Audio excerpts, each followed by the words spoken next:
Et on va parler à présent avec vous, Virginie, de ces films qui inspirent des faits divers.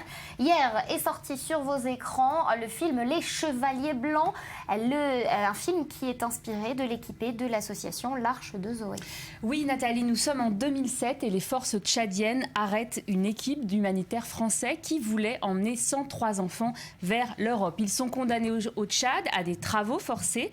Ils sont emmenés par un couple particulier, Éric Breteau et sa compagne Émilie Lelouch. Rapatriés en France 2 mois plus tard, ils purgent une peine de 8 ans de prison. Une histoire rocambolesque qui a donc soulevé beaucoup de questions sur le droit d'ingérence en France. Le réalisateur Joachim Lafosse avait envie de parler finalement de cet enfer pavé de bonnes intentions. C'est le 3e opus de ce réalisateur belge.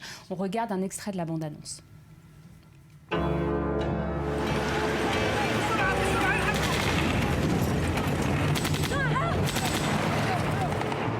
Écoutez-moi, on est là pour s'occuper des orphelins. C'est important qu'ils aient moins de 5 ans.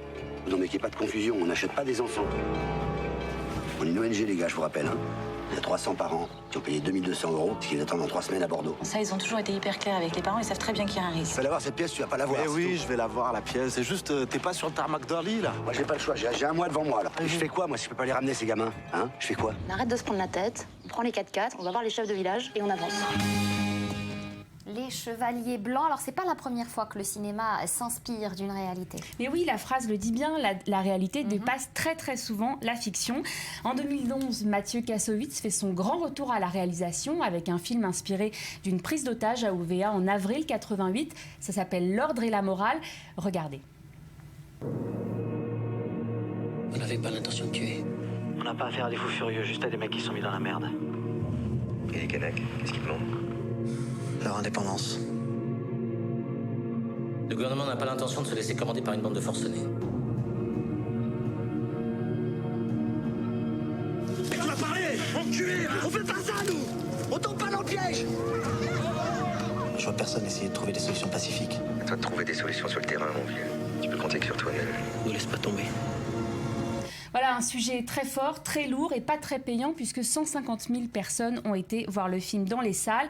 Alors gros pourvoyeur de scénario aussi, le fait divers. On se souvient de l'affaire SK1 qui raconte la très longue traque dans Paris du tueur de l'Est parisien Guy Georges. Les réalisateurs se lancent souvent dans ces aventures aussi pour défendre une thèse. Ce sera le cas de Roche Dizem avec Omar Mathué qui raconte l'histoire de ce jardinier marocain accusé à tort puis gracié. On regarde un extrait de la bande-annonce.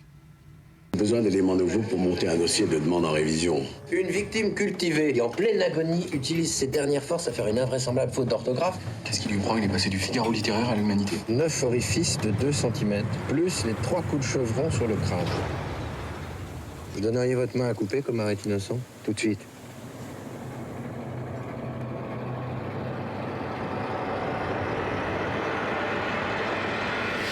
C'est un travail d'assassin, pas de jardin.